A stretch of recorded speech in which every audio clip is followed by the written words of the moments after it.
Father, we're very thankful that we have the opportunity to gather together freely and worship you. 天のお父様、こうして自由に集まって、そしてあなたを、礼拝できるこの機会を感謝します。We pray for those in the body that aren't feeling well. 教会の家族で、体調を崩している方たちのためにお願いします。That you'll touch them and heal them. その方たちの体にあなたが触れてくださって癒してください。We thank you for those that you already have. そしてすでにあなたが癒してくださった方たちも感謝します。We ask you, Lord, that you would just open our hearts to hear from you this morning. 今朝あなたから聞くために私たちの心を開いてください。We believe that you want to speak. あなたが私たちに語りたいと願っていることを信じてい We ます。 believe that you want to change us, Lord. あなたは私たちを変えられたいと思っていることを信じています。You want to lead us to rely upon you and not on this world. このように、頼るのではなくて、あなたに、より頼んで、導いていただきたいです。But please bless your word this morning. あなたの御言葉をどうぞ、祝福してください。 Just bless the ears and the hearts of those who are here to hear. ここに集まってこれから、聞こうとする人たちの耳とそして心を、祝福してください。 Those listening online as well. またオンラインで、聞かれている人たちも祝福してください。 Bless the offering, Lord. Use it for your glory. また捧げられるものをあなたの、栄光のためにどうぞ用いてください。 In Jesus' name I pray. 主イエス・キリストの皆で祈ります。 Amen. All right, now we are going to continue our study in the book of Job today. 今朝は続けてヨブ記の学びを始めます。 And I had prepared for us to go through 3 chapters, but we only got through 2 in the last service, so we'll only go through 2. 3章、準備したんですけれど、第一礼拝では2章のみで時間が終わってしまったので、2章を見ていきます。 As I mentioned last week, we've completed the kind of the back and forth dialogue between Job and his 3 friends. 先週お話ししましたが、ヨブと、3人の友人たちの、そのやりとりを終えました。 And Job, last week we saw Job's last reply to his friends, I guess. そして先週はヨブの、友人たちに対する最後の、その応答というところを読みまし And た。 that's what we'll continue with. There's one more chapter of that before he finishes. 今日読んでいくところはその続きで、ヨブがその応答を、応答しているその最後の部分です。 That's where we are in 31. So if you've already turned there, great. If you haven't, please turn to Job chapter 31. ヨブ記の31章を開いてください。 And I'll read the first 8 verses. はじめの1節から8節をお読みします。 It says, I've made a covenant with my eyes. Why then should I look upon a young woman? For what is the allotment of God from above and the inheritance of the Almighty from on high? Is it not destruction for the wicked and disaster for the workers of iniquity? Does he not see my ways and count all my steps? If I've walked with falsehood, or if my foot has hastened to deceit, let me be weighed on honest scales, that God may know my integrity. If my step is turned from the way, or my heart walked after my eyes, or if any spot adheres to my hands, then let me sow and another eat. Yes, let my harvest be rooted out. ヨブ記31章1節から8節。私は自分の目と契約を結んだ。どうして乙女に目を留めよう。神が上から分けてくださる分け前は何か。全能者が高いところからくださる相続財産は何か。不正をする者には災いが、違法を行う者には災難が来るのではないか。神は私の道を見られないだろうか。見られないのだろうか。私の歩みをことごとく数えられないのだろうか。もし私が嘘とともに歩み、この足が欺きに急いだのなら、正しい計りで私を測るがよい。そうすれば神に私の潔白がわかるだろう。もし私のExplains what his godly life looked like. この31章を読むと、そのヨブの、潔白だった、その生き方、それがどういったものだったのかということを見ることができると思います。 I think Job speaks chapter 31 kind of like it's kind of a defense in a sense against some of the accusations he's been accused of. 31章でヨブが語ることは、これれまでに、言われたその、責めに対する、彼の弁明であると思います。 But we can look at this chapter, and there is a lot, I believe, that we can glean from in what faith looks like lived out. けどこの31章を読むと、その信仰を持って生きるっていうその生き方がどういったものなのかということを読み取ることができると思います。 Job's going to speak of many things that are very, very relevant today in our lives as well. ヨブがここで語ることは私たちの今日の、その生活においてもとても関連していることだと思います。 So the first thing is lust, right? He says, I made a covenant with my eyes, verse 1 says. 一節で私は自分の目と契約を結んだとあります。 Not to look, why should I look upon a young woman? He said. どうして乙女に目を留めようと。 Now, in the New Testament, James gives us kind of a map, I think, of how temptation progresses into sin. 新約聖書の中でヤコブが、いかにその誘惑というものが、罪へと変わっていくか、その図っていうものを、私たちに見せてくれていると思います。 James chapter 1, verse 12. ヨブ記のヤコブへの手紙1章12節を Says, Blessed is the man who endures temptation, for when he's been approved, he'll receive the crown of life, which the Lord has promised to those who love him. Let no one say, verse 13, let no one say when he's tempted, I'm tempted by God, for God cannot be tempted by evil, nor does he himself tempt anyone. But each one is tempted when he's drawn away by his own desires and enticed. Then when desire has conceived, it gives birth to sin, and sin, when it is full grown, brings forth death. ヤコブの手紙1章12節から15節。試練に耐える人は幸いです。耐え抜いてよしと認められた人は神を愛する者に約束された命の冠を受けるからです。誰でも誘惑にあったとき、神によって誘惑されたと言ってはいけません。神は悪に誘惑されることのない方であり、ご自分で誰を誘惑なさることもありません。人はそれぞれ自分の欲に惹かれ、おびき寄せられて誘惑されるのです。欲がはらむと罪を生み、罪が熟すると死を生みます。 So temptation is out there. 誘惑というものがあります。 And oftentimes we like to blame, right, our falling into sin on some other cause, right? Well, you know, the devil made me do it, or God made me do it, or whatever it is that we might blame. そして私たちが罪を犯してしまうとき、どうしてそれをしてしまったのかということを、誰かのせいに従います。 But James, I'm sorry. そのサタンのせいだとか神のせいだとかそういうふうに言います。 But James, as well as Job, I think gives us a glimpse that no, actually what happens is it's when we let temptation in and let it stir up our flesh, stir up our lust. けどそうではなくてヤコブは、その私たちが、欲を、誘惑によってかき立てられるとき、それが罪へとつながると言っています。 And one of the ways that happens is through the gates of our eyes. そしてそれが起こることの一つの方法に目の門を通しています。 The eyes are so often the entry point to our hearts. 私たちの目というのは、多くの場合私たちの心に何か入ってくる時のその入り口となります。 The eyes are the entry point for the things that we allow to corrupt our hearts. 私たちのその心を、堕落させてしまう、ものの、入り口として。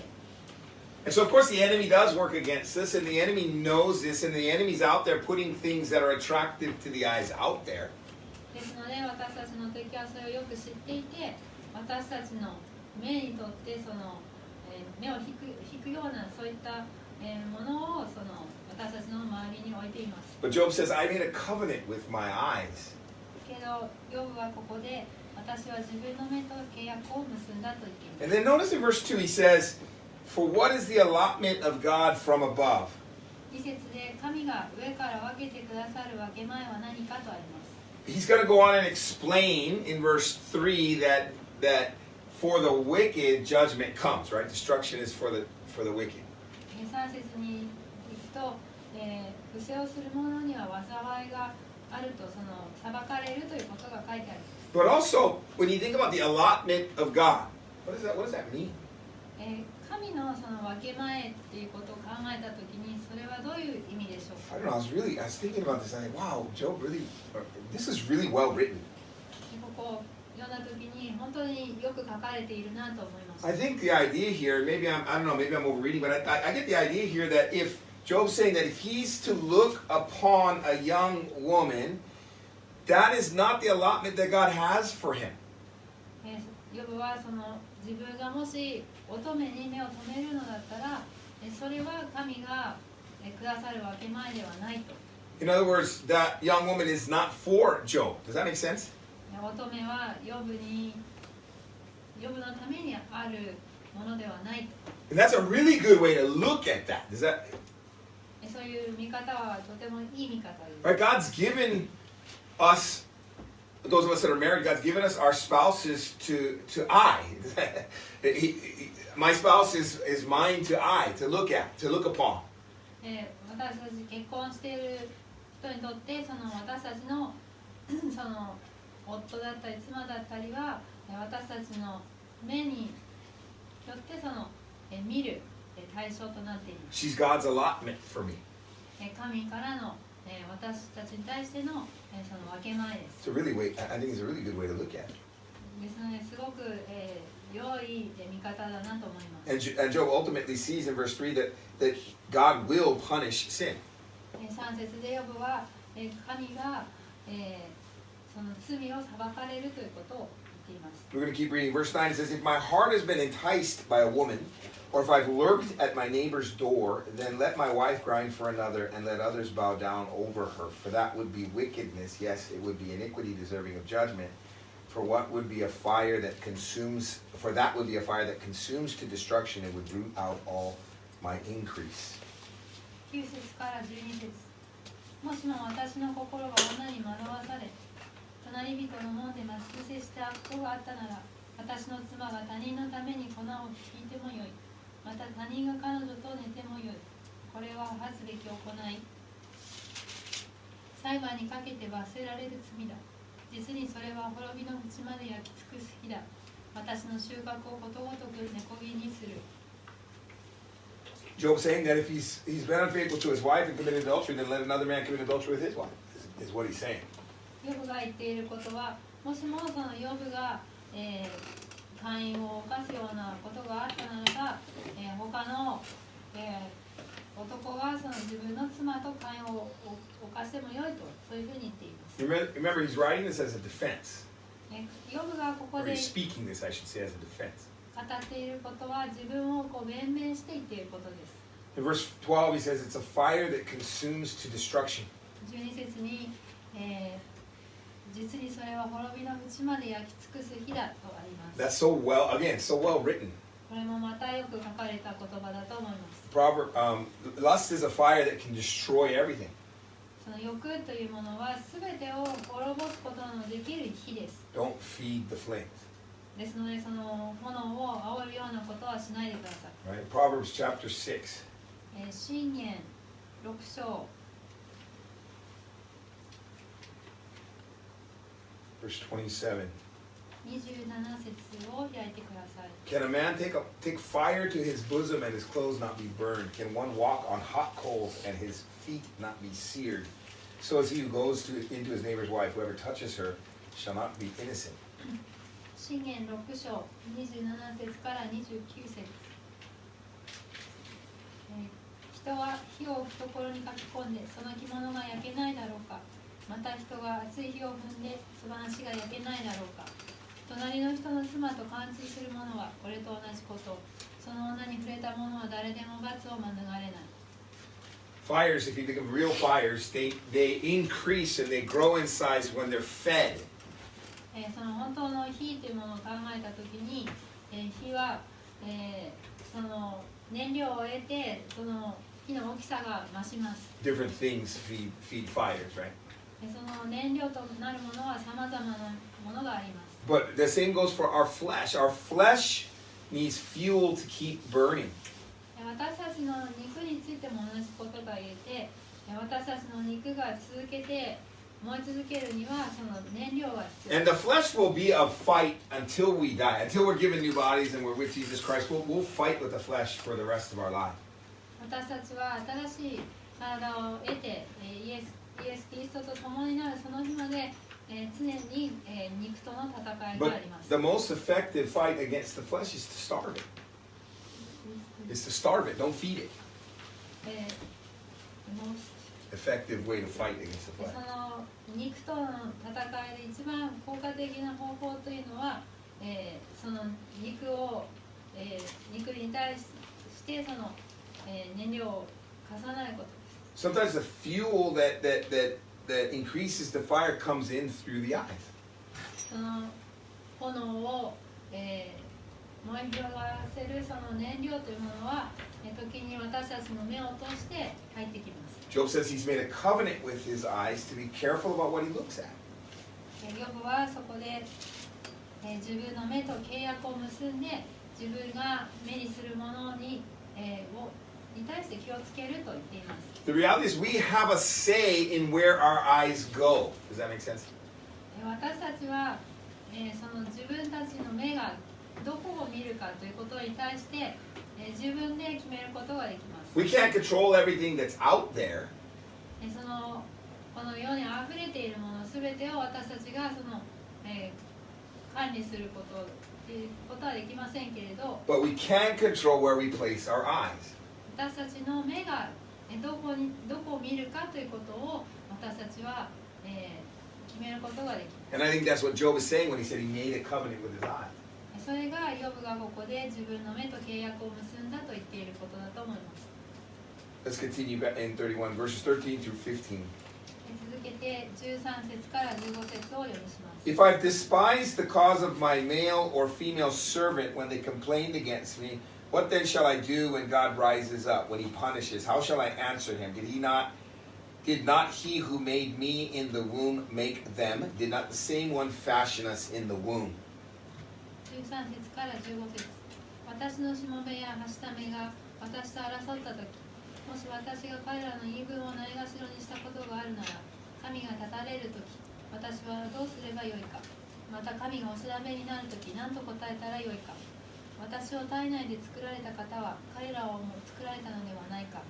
私たちを母の体内に形作られた方はただ一人ではないか。 So he switches gears now from lust to how he treats his servants. でここでヨブは、欲の話から、彼がどのように自分の使用人たちを取り扱うかということに話を、動かしています。 But I think there's a theme here in this chapter if we look at it. でもここ読むとこの31章のテーマというものが And the theme is really found in verse 15, I think. それが15節に出てくると思います。 Job is basically speaking, I ought not to mistreat my servants because God made them. They're made in the image of God, just like I am. ヨブは私が神の似姿に作られたと同じように自分の、その使用人たちも神に作られたものなのだから、大切に扱わなくてはいけないと言っています。 That's applicable to the last thing we looked at too. To lusts. Right? That one of the ways that we can, I believe that one of the ways that we can make a covenant with our eyes is to decide that person, God, you made that person. You didn't make her or him for me to lust after. You made him in the image of yourself, like me. さっきの、欲の話とつながりますけれど、その自分の目でその見る相手の人、その人を、神が私をあなたの似姿に作られたと同じようにその人も作られたんです。 And here, we take servants, we can bring it into the workplace. Perhaps if you have people under you in the workplace, how you treat them. その使用人ということで言えば、その自分の職場にあって、自分の元で働く部下の人たちがいます。or people over you, for that, everyone for that matter, we have to treat one another with grace. また、その部下だけでなくて、その目上の女子たちも、すべての人に対してその恵みを持って、接する必要があります。Why? なぜでしょうか。 Because they're made by God, like you are, like I am.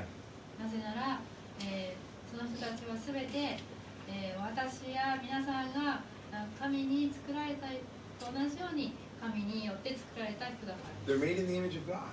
神のその似姿に作られました。You know, you think about, I was thinking about how do we measure goodness? どのようにしてその人の良さっていうものを測れるだろうかと考えています。 How do we measure the goodness of a person? その人がいかにいい人かっていうことをどうやって測ることができるでしょう I か。 think one way that's a fair way to look at it is how do they treat people? How do they treat people? Period, but particularly people that are under them in societal rank, in a sense. Does that make sense? それを測ることができるのはその人がどうやって周りの人に接しているか、特にその社会の中で自分よりも下の地位にいる人たちに対してどう接しているかによって測ることができると思います。 Just because I or you might be given or granted some sort of authority in our relationship with people, whatever that might be in family or workplace. その家族の中や仕事の中であってこう自分に何らかのその人の上に立つそういう権限が与えられているとします。 We ought not use that to treat people as though they're less than us. Does that make sense? それが与えられているからといって、自分の下にいる人たちを自分よりも、自分以下の存在として扱ってはいけません。 Because they've been made in the image of God. その人たちも神の似姿に作られた人たちだからです。 Let's continue. If I have, verse 16, if I've kept the poor from their desire, or caused the eyes of the widow to fail, or eaten my morsel by myself so that the fatherless could not eat of it, but from my youth I reared him as a father, and from my mother's womb I guided the widow. If I've seen anyone perish for lack of clothing, or any poor man without covering, if his heart has not blessed me, and if he was not warmed with the fleece of my if his heart has not blessed me, and if he was not warmed with the fleece of my sheep, if I've raised my hand against the fatherless when I saw I had help in the gate, then let my arm fall from my shoulder, let my arm be torn from the socket, for destruction from God is a terror to me, and because of his magnificence I cannot endure. 16節から23節。もし私がよるべのないものの望みを退け、やもめの目を衰え果てさせ、私一人だけで食物を食べて、みなしごにそれを食べさせなかったのなら、私の若い時から彼は私を父のようにして育ち、私は母の胎にいた時から彼女を導いた。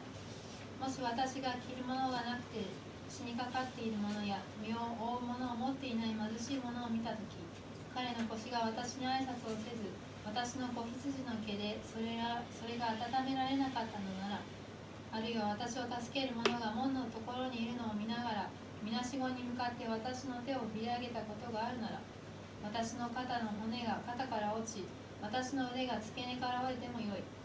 神からの災いは私を怯えさせ、その威厳のゆえに私は何もすることができないからだ。So he starts in the relationship closest, our spouses. ここでその自分に対して一番近い関係のその妻から話が始ま Then り he ます。 moves to those that we know that may work for us. その次にその自分のために働く、人たち。 Now he's speaking of more general, just the poor in general. How do I treat the poor? そしてここではその貧しい人たちをどう、に対してどう接するかということが書いてあります。 That I should show compassion to those that don't have. その物を持たない人たちに対して憐れみを、見せること。 Job recognized that the godly thing was to help the poor. ヨブは、その敬虔な生き方というのがその貧しい人を助けることだと、考えました。 And it's the right thing to do. それは正しいことです。 Especially those that can't help themselves. Here speaking of the widow or the orphan, the fatherless. 特にそのヤモメだったりみなしごだったりという人を助けることは良いことです。 And the reasoning behind that is the same as the reasoning for the servant, is because they too have been created in the image of God. そしてそこにある理由というのは、この人たちもまた先ほどのその使用人たちと同じように神の姿に作られた人たちだからです。 David wrote in Psalm chapter 41, ダビデが詩編41編の1節から3節に書いています。 from verse 1, he says, Blessed is he who considers the poor. The Lord will deliver him in time of trouble. The Lord will preserve him and keep him alive, and he will be blessed on the earth. You will not deliver him to the will of his enemies. The Lord will strengthen him on his bed of illness. You will sustain him on his sick bed. 詩編41編1節から3節。幸いなことよ、弱っている者に心を配る人は、主は災いの日にその人を助け出される。主は彼を見守り、彼を生きながらえさせ、地上で幸せなものとされる。どうか彼を敵の意のままにさせないでください。主は病のとこで彼を支えられる。病むときにどうか彼を全く癒してくださるように。David says that God will be merciful. God will be merciful towards those who have compassion towards the poor. ダビデはその貧しい者に心を配る人に対し、神が憐れみを見せてくださると言っています。 Why? どうしてでしょうか。 Because that's God. それが神だからです。That's God's heart. God is compassionate towards all of us who are poor in spirit. We don't have what we need, and God gives it to us.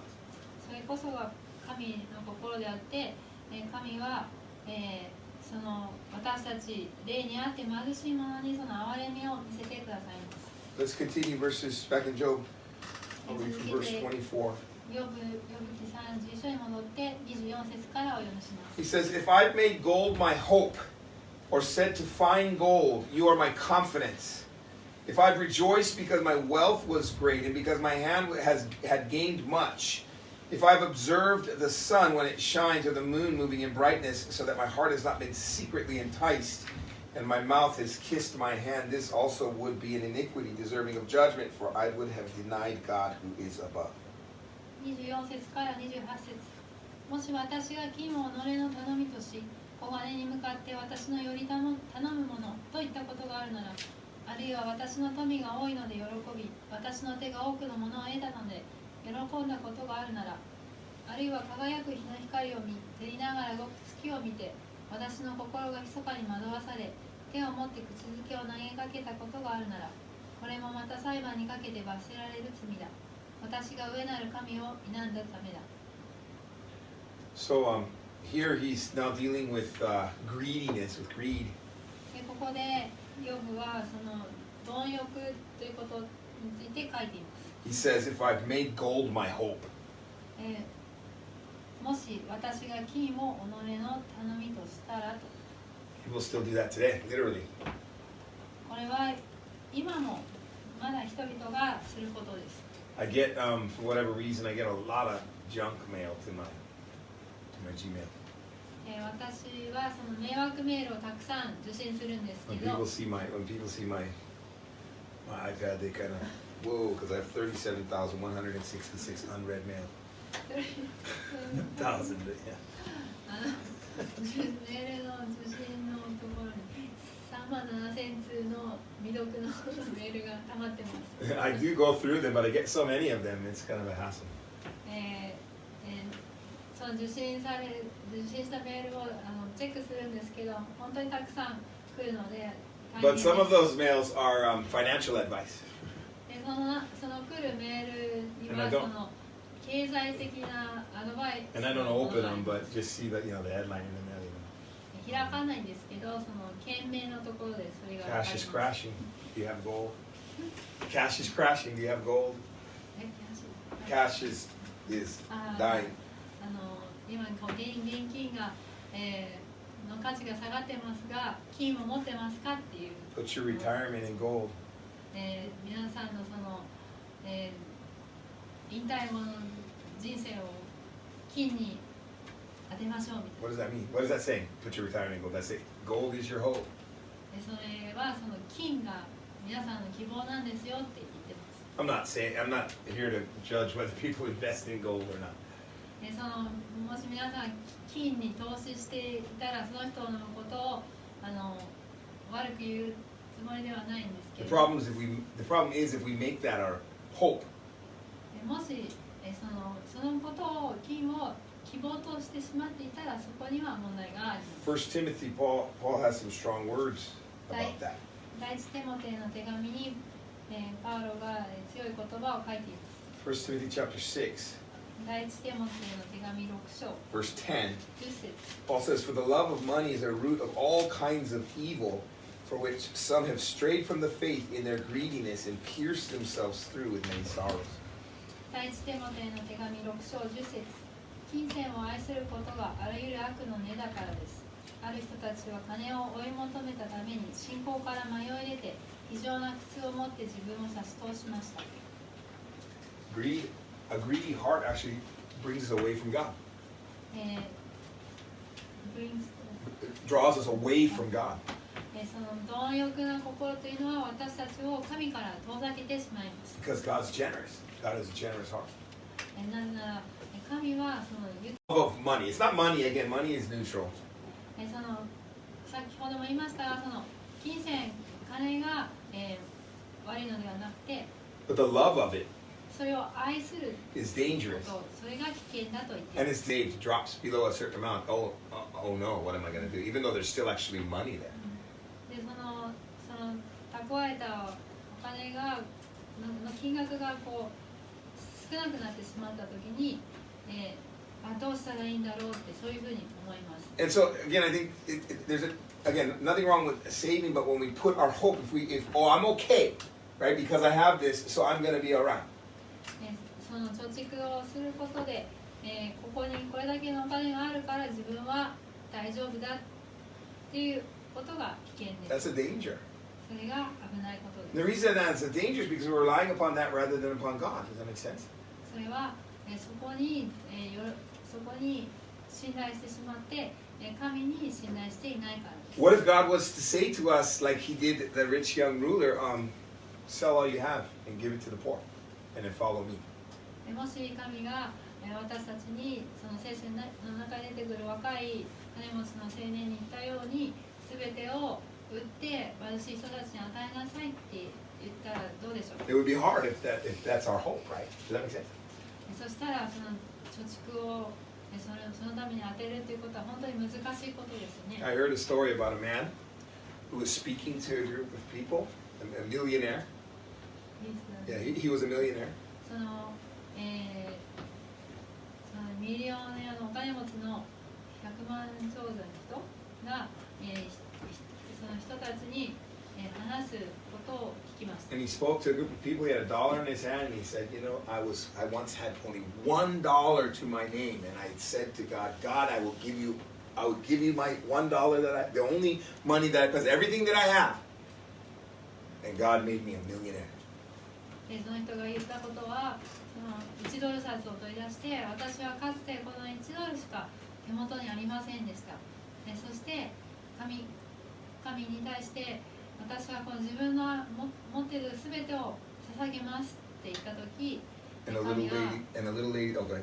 神は私にその100万ドルの資産を与えてくれた。 And a little old lady was there, and she said, "Let's see you do it again.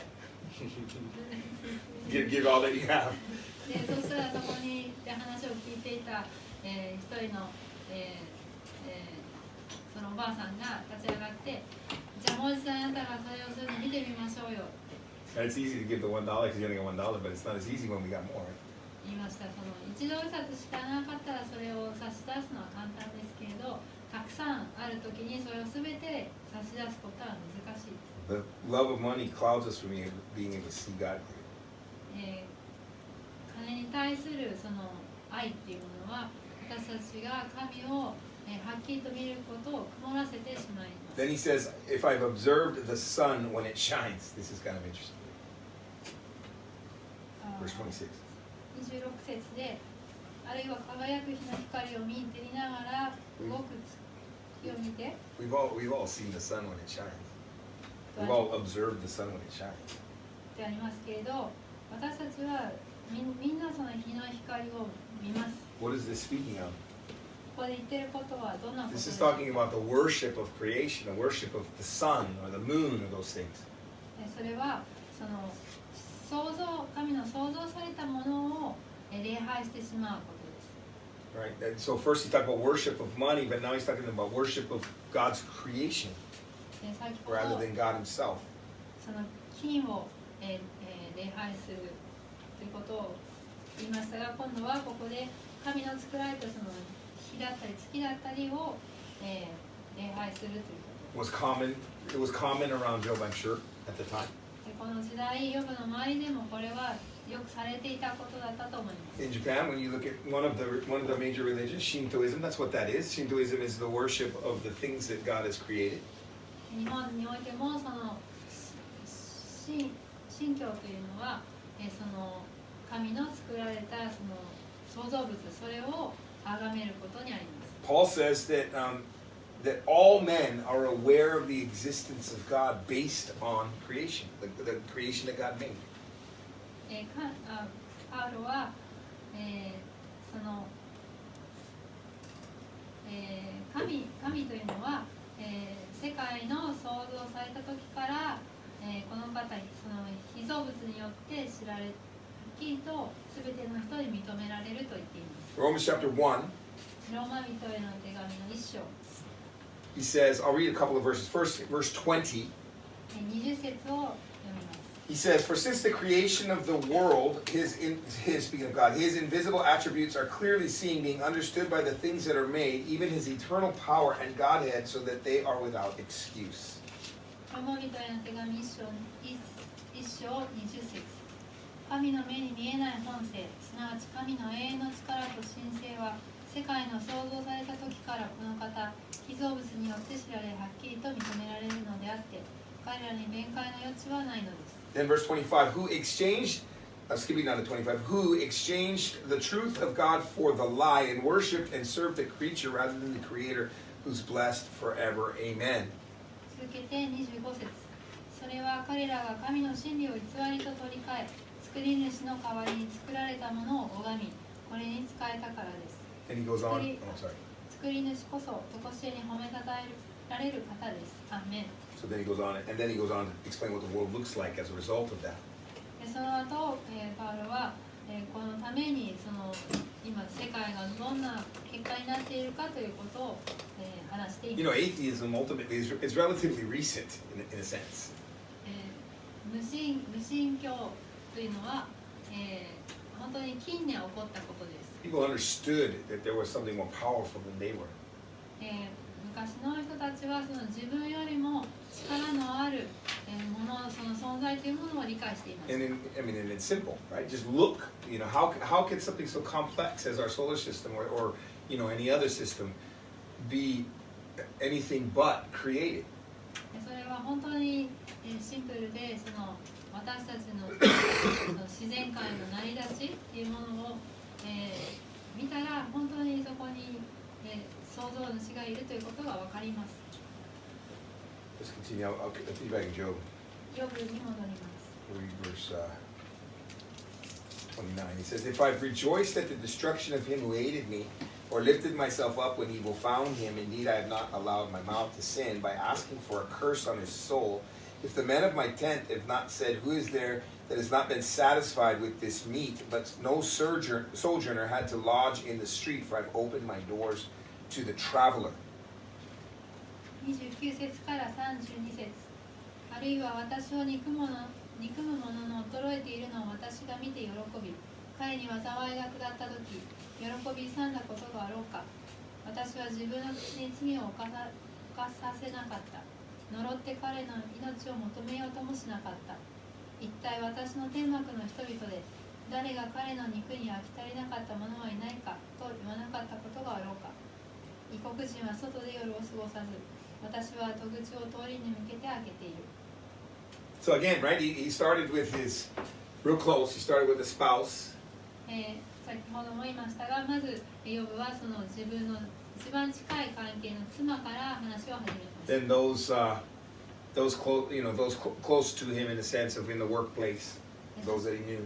そして彼のためにその働く人たちのことを語って、 Then those around that maybe he didn't know, that less fortunate. そして、周りであまりよく知らなかったかもしれないその貧しい人たちのことを話しました。 Now he even goes to as far as the complete strangers or even his enemies. そしてここでは、ヨブの本当にもう知らない人たち、Likeヨブの敵である人たちのことを話しています。 Like I said, Job speaking at defense. ヨブはここで自分を弁明して話していると言いました。 But this really is faith lived out, right? This is really a good chapter for us to glean from, to grab from. 本当にこの31章というのはその信仰を持った生き方というものはどういうものかをこう私たちが学ぶのに良い章です。 If Job really lived this way, which I believe he must have, if he really lived this way, he's living the way that Jesus taught. ヨブが本当にこの生き方をしていたなら、そしてしていたと思うんですが、それはまさにそのイエスがこう生きなさいといった生き方です。 Jesus taught in Luke chapter 6, ルカの福音書の6章で、 35, he says, "But love your enemies, do good and lend, hoping for nothing in return, and your reward will be great, and you will be sons of the Most High, for He is kind to the unthankful and the evil." ルカの福音書6章35節、ただ自分の敵を愛しなさい。彼らによくしてやり、返してもらうことを考えずに貸しなさい。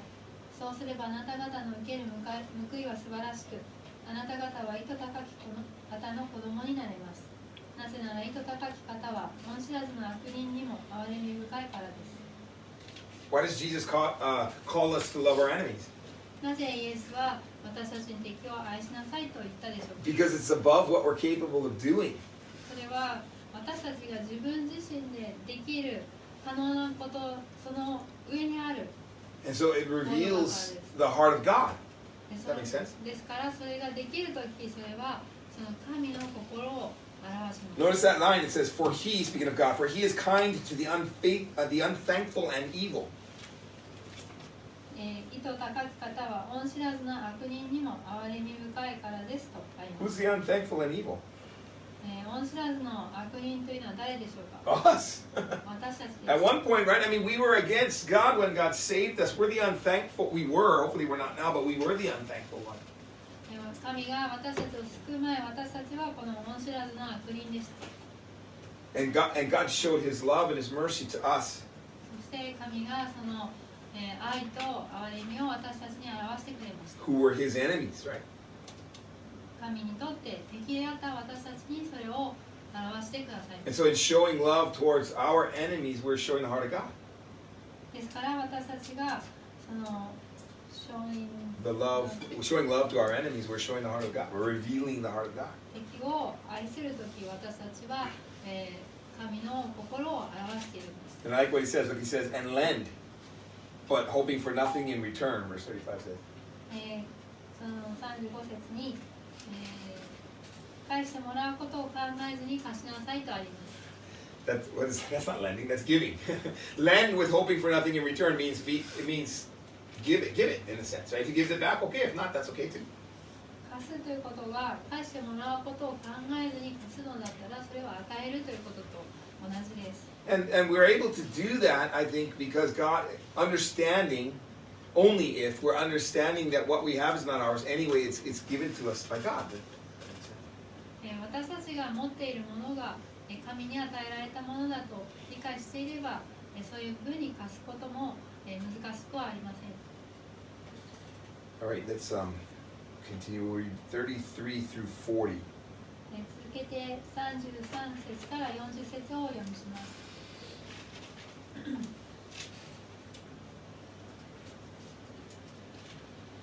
If I've covered my transgressions as Adam by hiding my iniquity in my bosom, because I feared the great multitude and dreaded the contempt of families, so that I kept silence and did not go out of the door, oh, that I had one to hear me. Here's my mark. Oh, that the Almighty would answer me, that my prosecutor had written a book.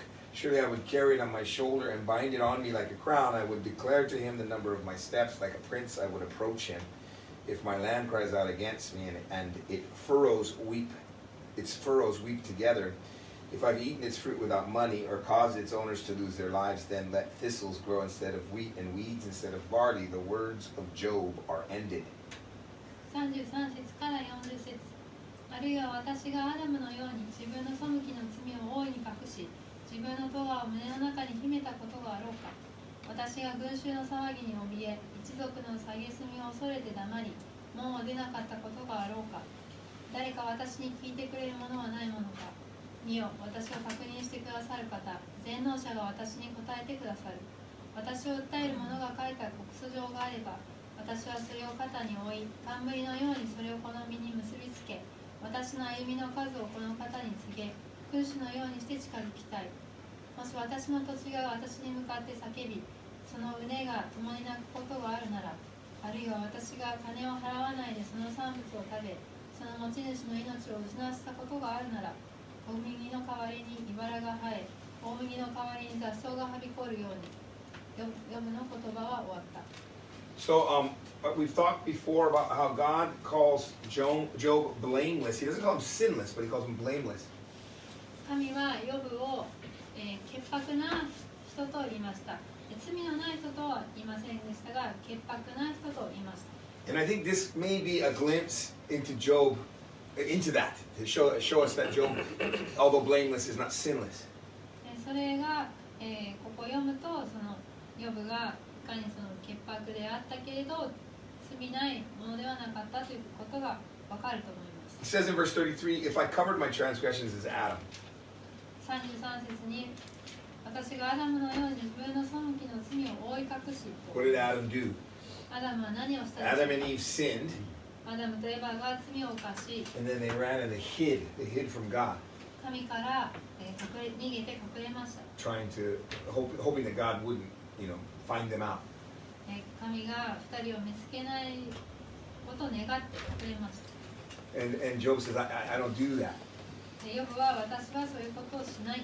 I think what Job's saying here is that if I sin, when I do sin, if I sin, I confess my sin, I don't hide it.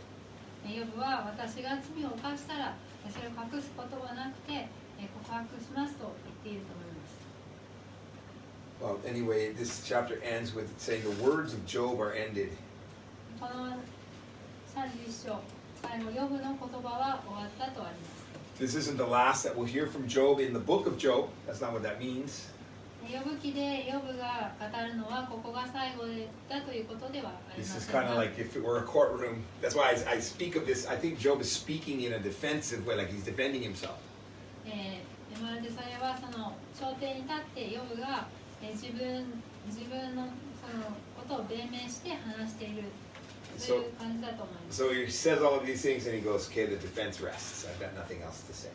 ですのでここでその自分の命名を終えて私にはもう何も語ることは残っていませんということだと思いま Let's す。 jump into 32. We'll go through that real quick.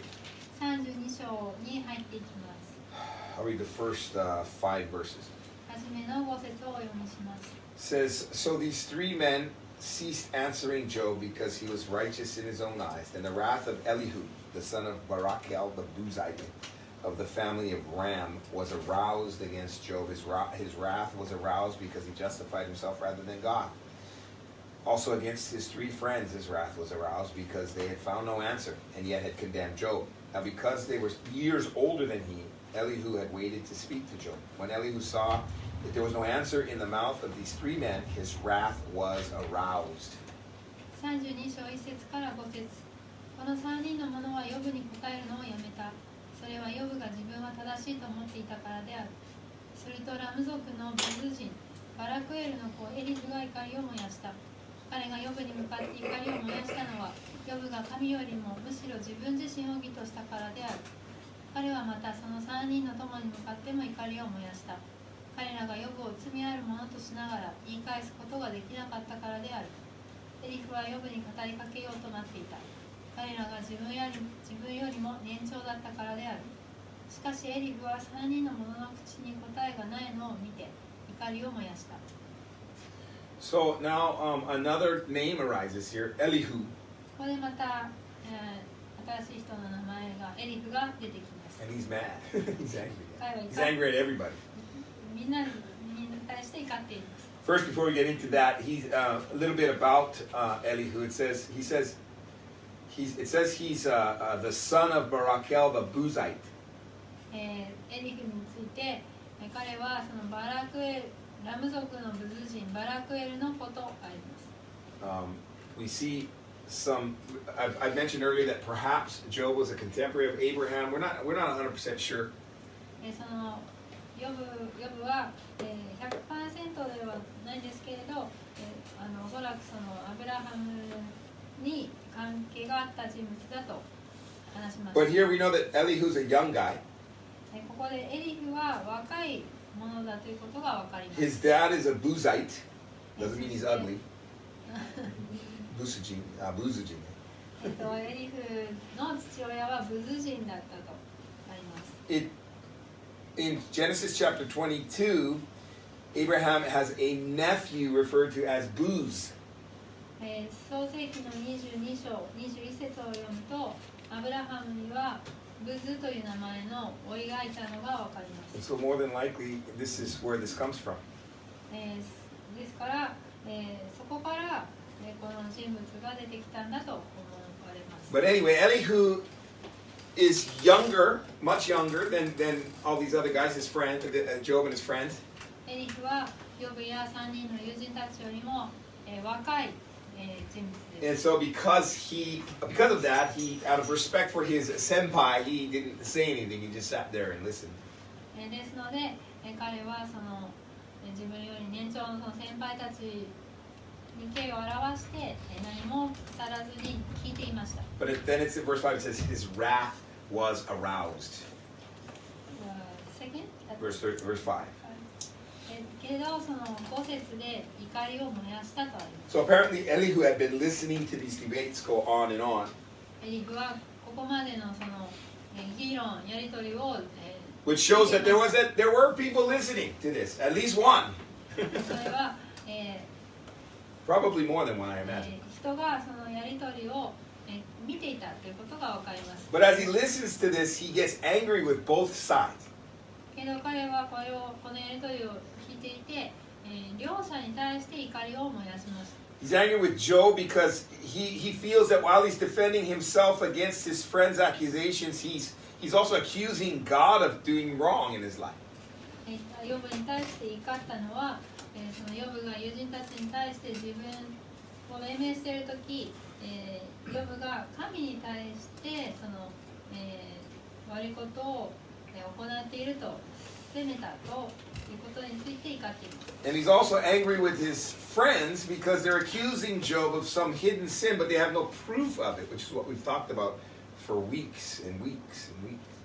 また、エリフは、ヨブの友人たちに対してもそのヨブの隠れた罪というものを、非難しておきながらそれの証拠となることが何もないということについて怒っています。 And I mentioned this in the first service. I mentioned this to you guys too. My plan was to go 3 chapters today. My hope was. 今日できたら3章読みたいなと思っていました。 Because this chapter 32, actually, it's just Eli. We're going to read the rest of it, but it's just Elihu basically saying, I waited, and now I got something to say. That's the whole chapter, really, in a real nutshell. なぜなら32章というのはこのエリフが、私はここまで待っていて、今怒りを燃やしてあなたたちに対して語ろうっていうそこだけの内容だから。 And then for the next 4 or 5 chapters, that's what he's going to do. He's going to talk a lot. でその後の33章から、4、5章に続けてそのエリフが実際に語っていきます。 So I wanted to get into some of his words, but we'll have to wait till next week. But let's continue verses 6 through 14.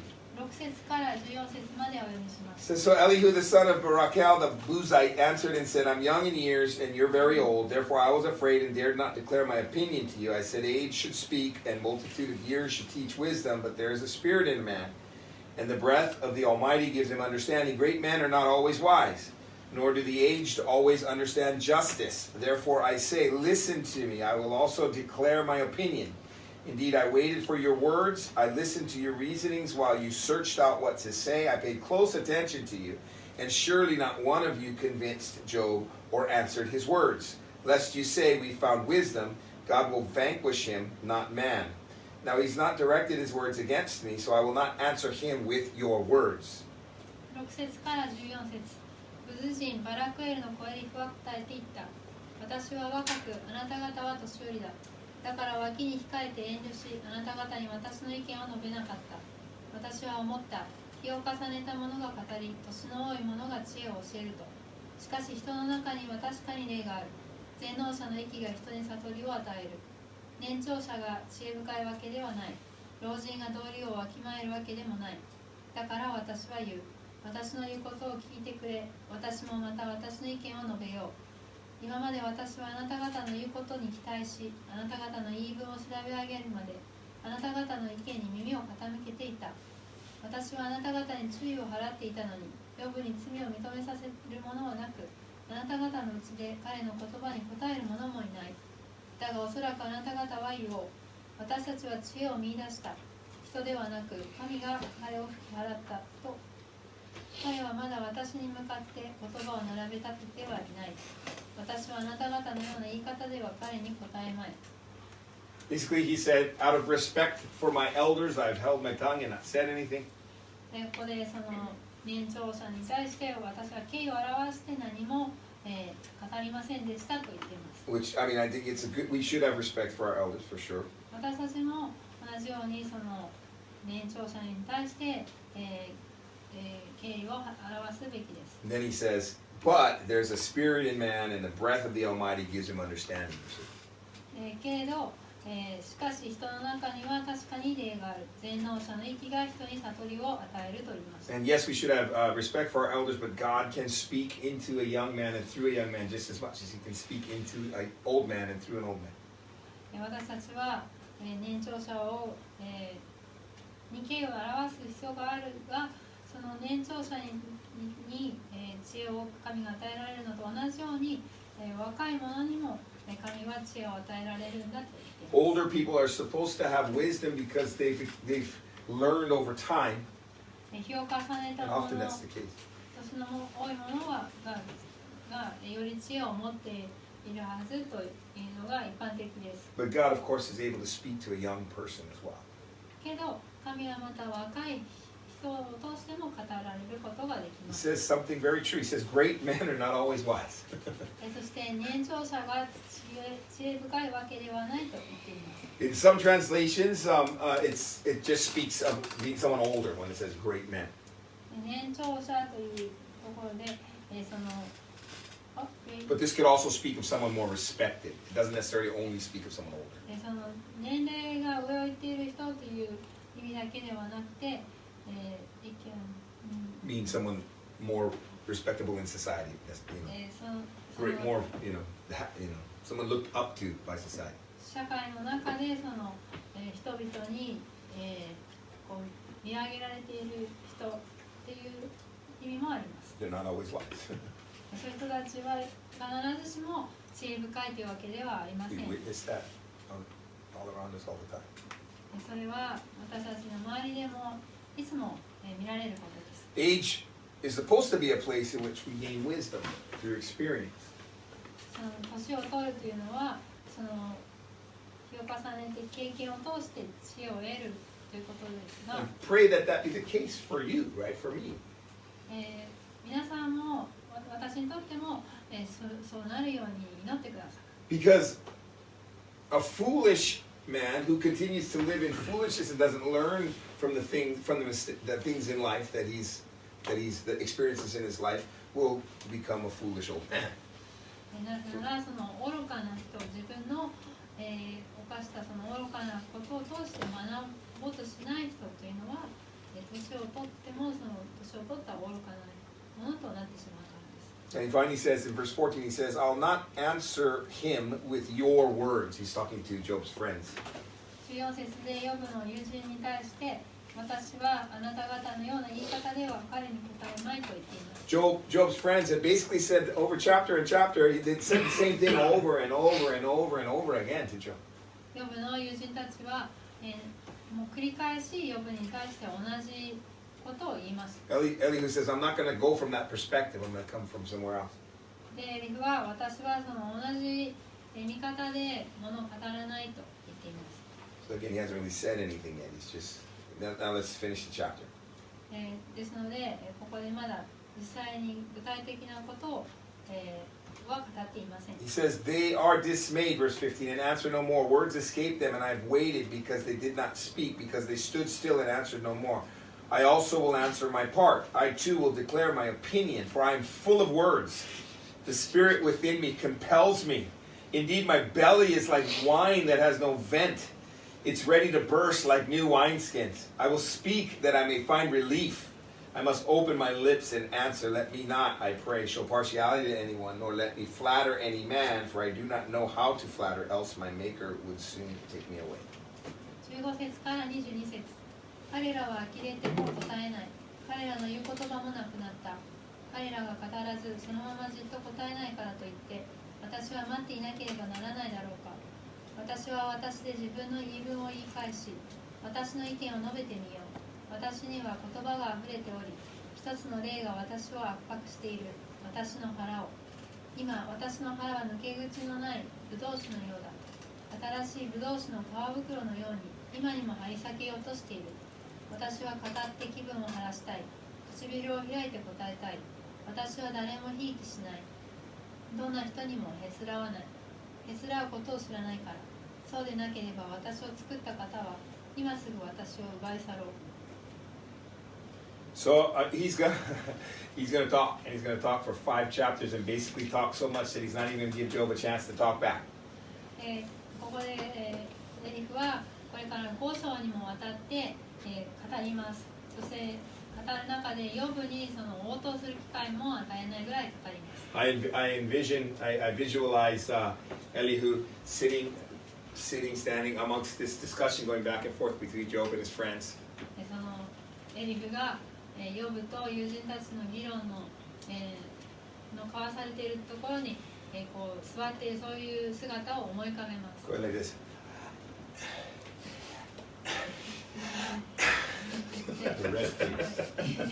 言いたいことをあーって言いたいんだけど我慢してるそういう姿を思い浮かべます。now using his own words, I'm full of words. I gotta talk. でここに来てもう言葉がたくさん溢れているともう語らなくちゃいけないと。I'm like wine that has no vent. 自分がその、抜け口のないブドウ酒のようだと言っています。Wine was fermented in leather skin. They were fermented in skin bags, wine skins. ブドウ酒は、その皮袋の中で発酵させられました。And as they fermented, CO2 was given off. CO2, yeah. そして、そのブドウ酒が発酵していくと、二酸化炭素もその中で放出されます。So if the gas didn't have any way to vent, then there was a possibility of it bursting. ですからその、二酸化炭素のそのガスの抜け口がないとその皮袋が張り裂けてしまいます。So what he's saying, I gotta talk or I'm gonna explode, right? だからエリフ Very は quiet. 私はそのブドウ酒の皮袋のようにも語らなければ張り裂けてしまうっていうふうに言っています。We're ending in this chapter, and so we actually don't really have, again, we don't have any real words from Elihu. He's just getting ready to talk, actually. You can tell he's a talkative person because he used the whole chapter just to get ready to talk.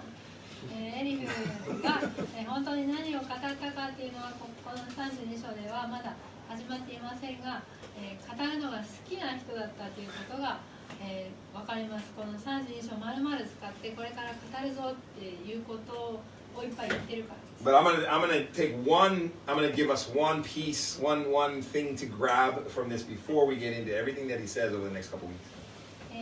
でもここで次の週から、何章か彼の言うことを見ていく前に一つ、皆さんとお話ししたいです。There are times when we feel compelled to speak.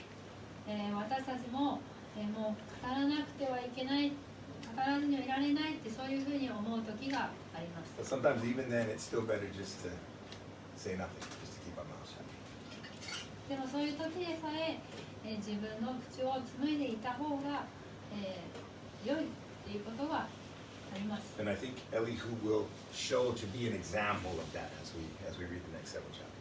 そしてこれからエリフの語ることを読む中で、それが本当にそうだということを、エリフを通して見ていけると思います。Let's pray. お祈りします。 Heavenly Father, Lord, again we thank you for your word. 天のお父様、改めてあなたの御言葉を感謝します。 And Lord, as we read the defense of Job over the last chapter, ここまでヨブの弁明を読んできた中で、 there are really great gems in there for us to really apply to our lives of a life lived out in faith. 私たちが信仰を持って生きるその生き方として、本当に学べることがありました。 Jesus, you've done such a great work in our lives. イエス様、あなたは私たちの人生の中で本当に大きな働きをしてくださいました。 And I pray that our lives would be lived out in response to that great work that you've done. 私たちの人生がこれからも続けてあなたがされたその大きな働きへの応答として、生きていけますように。 That we might have faith 信仰を持って、 and that we might have lives that display that faith. そしてまたその信仰を表す生き方をしていけますよう In Jesus' name I pray. に。イエス・キリストの皆で祈ります。 Amen. Amen. Luis is going to come up and